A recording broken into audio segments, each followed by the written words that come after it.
Hello student. तो चलिए हम स्टार्ट करते हैं एक्सरसाइज 3.2 का क्वेश्चन नंबर फर्स्ट का ए। देखिए find x in the following figure, मतलब इस फिगर में जो एक्स दिया हुआ है उसे हमें फाइंड करना है। देखिए सबसे पहले अब हम इस फिगर को देखते हैं। जैसे कि देखिए सब के एक्सटर्नल एंगल में दिया हुआ है, जैसे कि ये 125 एक्स, तो हमें इंटरनल में मानना होगा। जैसे कि देखिए इसे हम मान लेते हैं एंगल 1 और इसे मान लेंगे एंगल 2। अब हम इसे निकालते हैं, तो देखिए कौन सा मेथड से हम निकालेंगे, कौन सा प्रॉपर्टी का यूज करके। तो आपको पता होगा कि ये एक लाइन पे बन रहा है, जैसे एक लाइन है ये और इस पे 180 डिग्री बन रहा है, मतलब कि ये लीनियर पेयर प्रॉपर्टी से सॉल्व होगा। तो by using linear pair property, ठीक है। तो देखिए सबसे पहले क्या है, angle 1 plus 125 is equal to 180, क्योंकि लीनियर पेयर किसके इज इक्वल टू होता है 180 के। तो एंगल 1 निकालेंगे तो 180 इस साइड प्लस में इस साइड जाएगा तो माइनस हो जाएगा। तो एंगल 1 का जो वैल्यू है वो आ जाएगा 55 डिग्री। उसी तरह एंगल 2 का निकालते हैं। तो देखिए angle 2 plus 125 is equal to 180। तो देखिए इसका भी बिल्कुल सेम आ जाएगा, क्योंकि सेम नंबर वैल्यू दिए हुए हैं। एंगल 2 का आ जाएगा 180 माइनस 125, मतलब क्या आ जाएगा इसका भी 55 डिग्री। तो मतलब एंगल 1 और एंगल 2 जो है वो आ गया है 55 डिग्री। लेकिन इसमें हमें फाइंड क्या करना है, एक्स का वैल्यू फाइंड करना है। तो देखिए एक्स का वैल्यू फाइंड करना है, एक्स है एक्सटीरियर एंगल में।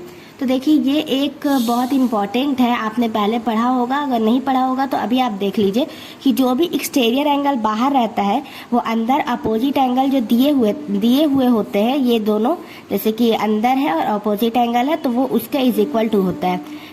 जैसे कि यहाँ हो जाएगा, देखिए exterior angle is equal to sum of interior angle, interior opposite angle. देखिए इसका मतलब ये है कि जो ये एक्सटीरियर एंगल है, तो ये जो अंदर का ये दोनों जो एंगल दिया हुआ है इंटीरियर एंगल का, इनका सम हो जाएगा इसके इज इक्वल टू में। तो इसमें हम क्या करते हैं, देखिए सबसे पहले तो कर देंगे X is equal to angle 1 plus angle 2, क्योंकि इंटीरियर में वही दिया हुआ है अंदर में, और बाहर जो होता है जो भी एंगल उसका अपोजिट होता है। जैसे कि देखिए ये बाहर एंगल है तो उसका इक्वल हो जाएगा जो अंदर दोनों एंगल दिया उसका सम। तो इसमें हम कर लेते हैं। तो एंगल 1 का वैल्यू कितना आया है, एंगल 1 का वैल्यू आया है 55 डिग्री और एंगल 2 का वैल्यू भी आया 55 डिग्री। तो मतलब एक्स का जो वैल्यू है वो आ जाएगा 110 डिग्री। आई होप आपको एक्स का वैल्यू अच्छे से क्लियर हो गया होगा। हेलो स्टूडेंट, तो चलिए अब हम इसका बी पार्ट देखते हैं। जैसे कि देखिए इसमें कितने लाइन सेगमेंट से बने हुए हैं, 1 2 3 4 5 लाइन सेगमेंट से बने हुए हैं। तो चलिए इसका हम एंगल देखते हैं। तो टोटल एंगल हो जाएगा,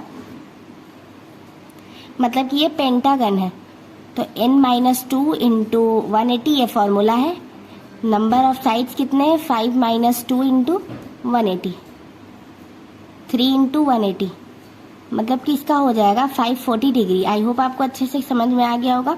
आप अब इस फिगर में देखिए, जैसे कि देखिए यहाँ पास 90 डिग्री बना हुआ है और ये भी 90 डिग्री है। तो अब हम इस एंगल को मान लेते हैं, क्योंकि ये सारा एक्सटर्नल है तो इंटरनल में हो जाएगा। जैसे कि देखिए एंगल 1 ये हो जाएगा एंगल 2, ये हो जाएगा एंगल 3 और ये हो गया एंगल 4। और ये 90 दिया हुआ है लेकिन इसे हम मान लेते हैं एंगल 5, ठीक है। तो चलिए अब हम इसे लीनियर पेयर प्रॉपर्टी से निकालते हैं बाय यूजिंग लीनियर पेयर। तो देखिए सबसे पहले एंगल 1 निकालते हैं। तो angle 1 plus 60 is equal to 180, ये फॉर्मूला होता है, मतलब कि इज इक्वल टू में 180 होता है, उसी ही हम लीनियर पेयर बोलते हैं। तो 180 माइनस 60 करेंगे तो एंगल 1 जो है वो आ जाएगा 120 डिग्री, ठीक है। चलिए अब एंगल 2 निकालते हैं। तो एंगल 2 प्लस देखिए यहाँ भी कुछ नहीं है ये, तो ये 90 डिग्री है, क्योंकि यहाँ भी 90 डिग्री का साइन है। तो angle 2 plus 90 degree is equal to 180। आप यहाँ डायरेक्ट भी लिख सकते थे, क्योंकि अगर इस साइड 90 डिग्री होता है तो उसका इंटरनल में भी 90 डिग्री होगा, लेकिन इसे हम लीनियर पेयर से करते हैं। तो देखिए angle 2 is equal to 180 minus 90, तो एंगल 2 का भी आ जाता है 90 डिग्री। ठीक है, उसी तरह हम एंगल 3 का निकालते हैं। एंगल 3 प्लस 70 डिग्री दिया हुआ है तो 180 हो जाएगा। एंगल 3 का निकालेंगे, 180 माइनस 70 110, और एंगल 4 का हो जाएगा angle 4 plus X is equal to 180। तो एंगल 4 का हम निकालेंगे तो वो हो जाएगा 180 माइनस एक्स। ठीक है, ये हो गया। और एंगल 5 का तो आपको पता है कि एंगल 5 का हो जाएगा 90 डिग्री। अब हम इसे एक बॉक्स में कर लेते हैं।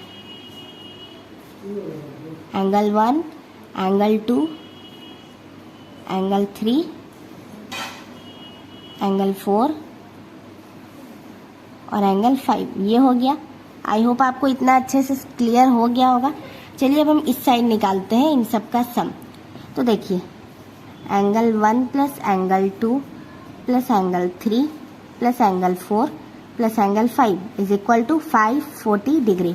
ठीक है, पेंटागन है इसलिए एंगल 1 कितना आया था 120 degree, angle 2 90 degree, angle 3 110 degree, और एंगल 4 आया था 180 माइनस एक्स, और एंगल 5 आया था 90 डिग्री इज इक्वल टू 540 हो जाएगा। ठीक है, अब आप देखिए 120 प्लस 90 प्लस 110 प्लस 180 प्लस 90, इन चारों को हम ऐड करते हैं तो आ जाता है हमारा 590 माइनस एक्स हो जाएगा, क्योंकि जो दिया हुआ है वही हमें एक्स का वैल्यू ही फाइंड करना है।